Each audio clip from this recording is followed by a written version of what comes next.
1998 সালে পশ্চিমবঙ্গে কংগ্রেস থেকে বেরিয়ে এসে নিজস্ব দল তৃণমূল কংগ্রেস খোলেন দলনেত্রী মমতা বন্দ্যোপাধ্যায়। তখন রাজ্যে বামেদের রমরমা শাসন চলছে। তৃণমূল কংগ্রেসের দল খোলার পর রাজ্যের যুবক ছেলেমেয়েদের মধ্যে একটা উন্মাদনা দেখা যায়। প্রচুর যুবকরা যোগদান করে তৃণমূল কংগ্রেসে, যেটা সেই সময় খুব ভালো চোখে নেয়নি তৎকালীন বাম সরকার। একের পর এক অত্যাচার নেমে এসেছে তৃণমূল কংগ্রেস কর্মীদের উপর। অনেক তৃণমূল কংগ্রেস কর্মী শহীদ হয়েছিলেন সিপিএম এর হারমাদ বাহিনীর হাতে। আজকের দিনে 1998 সালে পঞ্চায়েত নির্বাচনের পরের দিন পূর্ব বর্ধমানের জামালপুরের জারগ্রাম অঞ্চলের মরাবাদ গ্রামে ফিরদৌস রহমানকে নির্মমভাবে হত্যা করে সিপিএম এর হারমাদ বাহিনী। দলের জন্য সেদিন শহীদ হতে হয় ফিরদৌস রহমানকে। সেদিন জামালপুরে ছুটে আসেন তৎকালীন বিরোধী নেত্রী মমতা বন্দ্যোপাধ্যায়। তারপর থেকেই প্রতি বছর আজকের দিনে ফিরদৌস রহমানের শহীদ বেদিতে মাল্যদান করে তাকে সম্মান ও শ্রদ্ধা জানান তৃণমূল কংগ্রেস। আজ ফিরদৌস রহমানের শহীদ বেদিতে মাল্যদান করে আজ ফিরদৌস রহমানের শহীদ বেদিতে মাল্যদান করে তাকে শ্রদ্ধার সঙ্গে স্মরণ করেন বিধায়ক অলোক কুমার মাঝি, ব্লক সভাপতি মেহমুদ খান, পঞ্চায়েত সমিতির সভাপতি পূর্ণিমা মালিক সহ সভাপতি ভূতনাথ মালিক, অঞ্চল সভাপতি শেখ আলাউদ্দিন সহ অন্যান্য নেতৃত্ব কর্মীরা। বিধায়ক বলেন, দল শহীদদের ভোলেননি, তাই ক্ষমতায় আসার পর দলনেত্রী তথা মুখ্যমন্ত্রী মমতা বন্দ্যোপাধ্যায়ের নির্দেশে রাজ্যের সমস্ত তৃণমূল কংগ্রেস কর্মী শহীদদের সম্মান ও শ্রদ্ধার সঙ্গে স্মরণ করা হয়। ফিরদৌস বাবু দলের জন্য শহীদ হয়েছেন, তার এই আত্মত্যাগ কখনোই ভোলার নয়।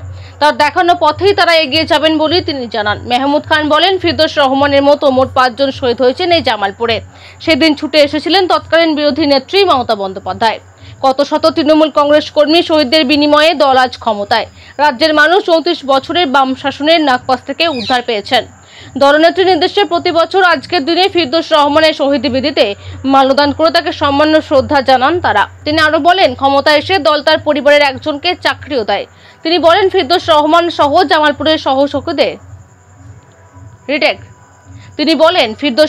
সহ জামালপুরের সকল শহীদদের তারা কখনোই ভুলবেন না। আজকে যে স্মরণ সভা দেখলাম, কি বিষয়টা? আমাদের 1998 সালে সিপিএমের হাতে তখন খুন হয়েছিল আমাদের ফিরদৌস রহমান। জামালপুর ব্লকে এই আন্দোলন করতে গিয়ে আমাদের 4 জন শহীদ হয়েছে। ইশাক মল্লিক, পাঁচুকবার রুইদাস, উত্তম ভুল, ফিরদৌস রহমান।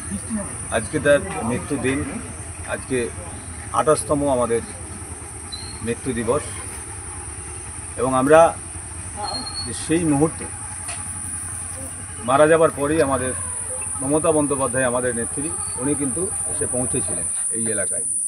তখন একটা ত্রাস তৈরি হয়েছিল গোটা জামালপুর ব্লকে, যাতে এরকম কিছু মানুষকে যদি পৃথিবী থেকে সরিয়ে দেওয়া হয়, তাহলে আমরা একই সঙ্গে একই বয়সে, সেই ক্ষেত্রে সেটা একটা সিপিএম তখন চেয়েছিল আমাদেরকে দমানোর জন্য। তখন ওই প্রতিরোধ করেছিল, করার পর তাকে কুরুল দিয়ে মাচায় ঘুমাচ্ছিল। তখন আমাদের ভোট গণনা চলছিল। আমাদের এখানে সেই মুহূর্তকে কুরুল দিয়ে মাথায় আঘাত করে তাকে মেরে দেওয়া হয়। আজকে তারই স্মরণে আমরা আজকে এখানে আমাদের বিধায়ক, আমাদের অলোক কুমার মাঝি এবং আমাদের অঞ্চল সভাপতি আলাউদ্দিন সাহেব এবং ব্লক তৃণমূল কংগ্রেসের কমিটির মেম্বার আমাদের মান্না সাহেব আছেন, আমাদের সংখ্যালঘু সেলের সভাপতি ওয়াসিম আছে, আমাদের পঞ্চায়েত সমিতির সভাপতি পূর্ণিমা মালিক আছেন, আমাদের সহসভাপতি ভূতনাথ মালিক আছেন, আমাদের প্রধান আছেন, উপপ্রধান আছেন এবং তৃণমূল কংগ্রেসের যারা সৈনিক তারা আছেন। এবং ওর এখন পর্যন্ত যে স্বপ্ন ছিল, আমরা চেষ্টা করি যতটা পূরণ করা। আগামী দিনে যেটা আছে সেটা আমরা পূরণ করব এবং ওনার আত্মার শান্তি কামনা করি, এটুকুই বলি। এবং সকলে, ওনার মা, ওনার দাদা, ওনার সুস্থ থাকুন, এটুকুই কামনা করি।